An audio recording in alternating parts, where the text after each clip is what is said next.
Hello दोस्तों। Virus एक ऐसी बीमारी, एक ऐसा नाम जिसको सुनकर अच्छों की बोलती बंद हो जाती है। और हो भी क्यों ना, वर्तमान में पूरी दुनिया कोरोना जैसे खतरनाक और जानलेवा वायरस के आतंक से जूझ रही है।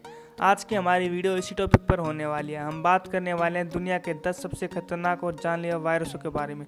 दोस्तों, यह वीडियो आपके लिए बहुत ज़्यादा नॉलेजेबल होने वाली है, इसलिए वीडियो को अंत तक जरूर देखें। चलिए शुरू करते हैं। Number 10, hanta virus.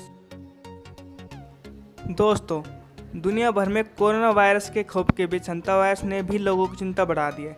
सीडीसी की रिपोर्ट के मुताबिक हंता वायरस चोट से फैलता है। रात की बात यह है कि यह कोरोना की तरह एक व्यक्ति से दूसरे व्यक्ति में नहीं जाता है। हंता संक्रमित व्यक्ति की हालत बिगड़ने पर फेफड़ों में पानी भरने और सांस लेने में तकलीफ भी हो सकती है। सीडीसी के माने तो हंता वायरस में मृत्यु दर 38% तक होती है और इस बीमारी की कोई स्पेसिफिक ट्रीटमेंट नहीं है। हालांकि वैज्ञानिकों के द्वारा इसकी वैक्सीन की खोज का प्रयास जारी है, लेकिन सफलता किसी को नहीं मिली है। दोस्तों, इस लिस्ट में नंबर 9 पर है मार्बर्ग वायरस। दोस्तों, दुनिया के सबसे जानलेवा वायरस में से एक है मार्बर्ग वायरस। इसलिए इसके बारे में जानना बहुत ही ज़रूरी है। यहाँ मैं आपको बता दूं कि यह वायरस इबोला वायरस के साथ ही आता है, क्योंकि इबोला और मार्बर्ग दोनों ही वायरस गुफा और खादोनों में रहने वाले रोसेटस नाम के चमगादड़ के द्वारा फैलता है। ज़्यादातर जिन जीवों में इबोला पाया जाता है, उन जीवों में मार्बर्ग वायरस भी पाया जाता है। इसी कारण से यह वायरस इतना ज़्यादा खतरनाक बन जाता है। इससे संक्रमित रोगी को तेज बुखार, शरीर से काफ़ी ज़्यादा रक्तस्राव और जलीय पदार्थों का निष्कासन होता है तथा यह वायरस संक्रमित व्यक्ति को छूने से फैलता है। इस रोग का अभी तक कोई सफल उपचार नहीं है, परंतु जन जागरूकता के माध्यम से हम लोगों को इसके बारे में बताकर फैलने से रोक सकते हैं। Number 8, rabies virus. दोस्तों, रेबीज एक विषाणु जनित बीमारी है। रेबीज से संक्रमित व्यक्ति में हिंसक गतिविधियाँ, अनियंत्रित उत्तेजना, पानी से डर आदि लक्षण दिखाई देने लगते हैं। रेबीज का परिणाम हमेशा मौत है। रेबीज इंसानों में अन्य जानवरों से संचारित होता है। मनुष्यों में रेबीज के अधिकतर मामले कुत्तों के काटने से होते हैं। रेबीज के कारण विश्व स्तर पर प्रति वर्ष लगभग 26,000 से 55,000 लोगों की मृत्यु हो जाती है। राहत की बात यह है कि वर्तमान में बड़ी संख्या में रेबीज के टीके मौजूद हैं, जो सुरक्षित और प्रभावी दोनों हैं। इससे एक वर्ष में 2,50,000 से अधिक लोगों की जान बची है। Number 7, rota virus. दोस्तों, दुनिया भर के बच्चों और नवजातों में गंभीर दस्त होने का सबसे सामान्य कारण है रोटा वायरस। विश्व स्वास्थ्य संगठन के आकलनों के मुताबिक वर्ष 2013 में रोटा वायरस बीमारी के कारण लगभग 2,15,000 मौतें हुई थी। रोटा वायरस एक दोहरे स्ट्रैंड वाला आरएनए वायरस है जो रियो वायरस परिवार का है। रोटा वायरस संक्रमण का सबसे सामान्य लक्षण है पतला दस्त। यह किसी संक्रमित व्यक्ति के अपशिष्ट से दूसरे व्यक्ति में फैलता है। यही नहीं दोस्तों, यह हाथ और खिलौने जैसी वस्तु पर मौजूद संदूषण के जरिए भी हो सकता है। रोटा वायरस संक्रमण के लिए विशेष इलाज मौजूद नहीं है, लेकिन उन देशों में रोटा वायरस का टीका उपलब्ध कराने के लिए प्रयास किए जा रहे हैं जहां रोटा वायरस से मृत्यु होना आम है। मैक्सिको ऐसा पहला देश था जिसने वर्ष 2006 में रोटा वायरस का टीका प्राप्त किया। दोस्तों, इस लिस्ट में नंबर 6 पर है HIV एड्स। दोस्तों, HIV का नाम तो आप सबने सुना ही होगा। यह एक अति सूक्ष्म रोग विषाणु है जिसकी वजह से एड्स हो सकता है। एड्स स्वयं में कोई रोग नहीं है, बल्कि एक संलक्षण है। यह मनुष्य के अन्य रोगों से लड़ने की नैसर्गिक प्रतिरोध क्षमता को घटा देता है। ब्रिटिश मेडिकल जर्नल ने हाल के एक अध्ययन के अनुसार भारत में लगभग 14 से 16 लाख लोग HIV एड्स से प्रभावित हैं। दोस्तों, UN एड्स और विश्व स्वास्थ्य संगठन का अनुमान है कि 1981 में पहली बार पहचाने जाने के समय से लेकर आज तक एड्स ने 25 मिलियन से अधिक लोगों की जान ली है, जिसके कारण यह इतिहास में 10 सर्वाधिक विनाशकारी महामारियों में से एक बन गया है। HIV अभी तक एक लाइलाज बीमारी मानी जाती है। शोध चल रहे हैं, हालांकि अभी तक पूर्ण इलाज विकसित कर पाने में सफलता नहीं मिल पाई है। बाजार में कुछ उपचार HIV रोगियों के लिए उपलब्ध हैं जो आंशिक रूप से उनकी पीड़ा को कम करने तथा उनके जीवन को स्वस्थ, उत्पादक और दीर्घ करने में सहायक हो सकते हैं। दोस्तों, हमारी लिस्ट में नंबर 5 पर है डेंगू वायरस।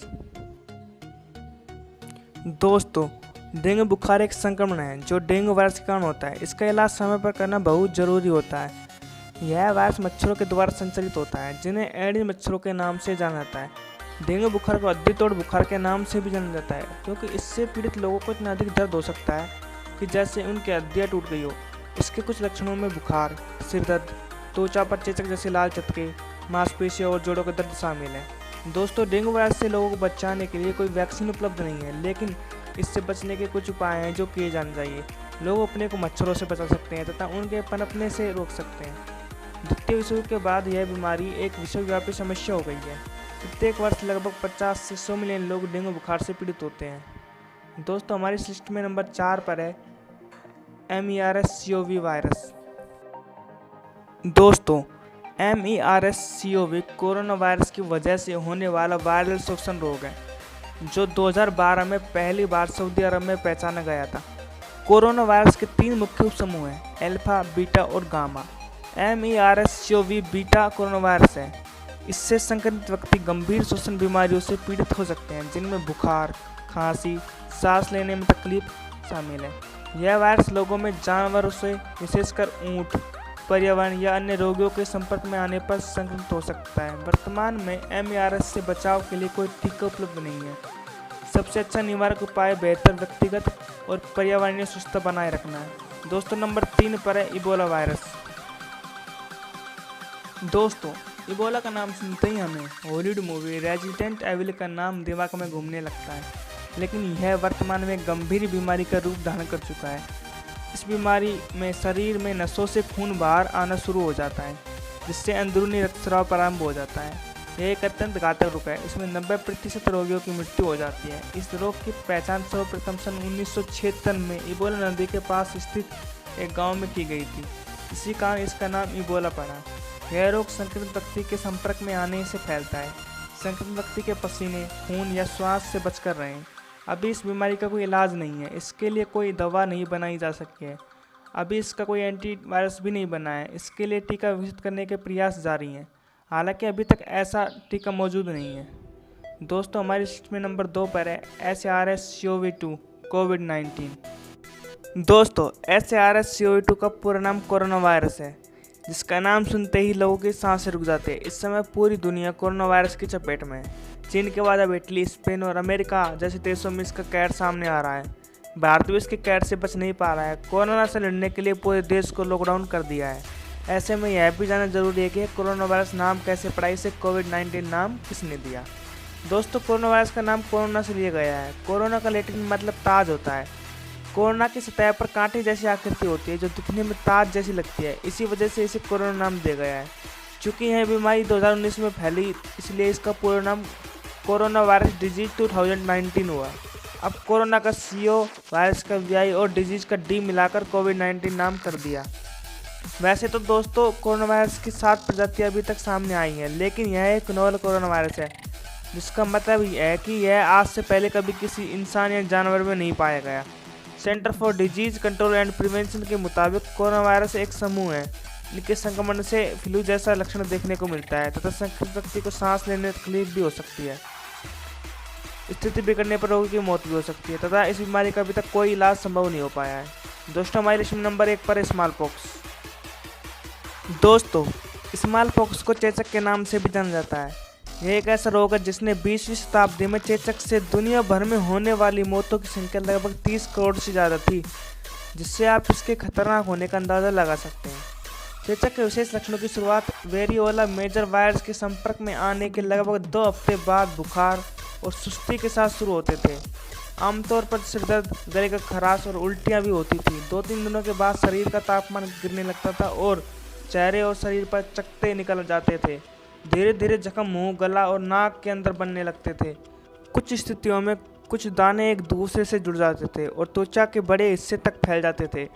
रुग्णता के लगभग तीसरे हफ्ते में पपड़ियाँ बननी शुरू हो जाती थी और त्वचा से अलग होने लगती थी। उसके बाद मौत।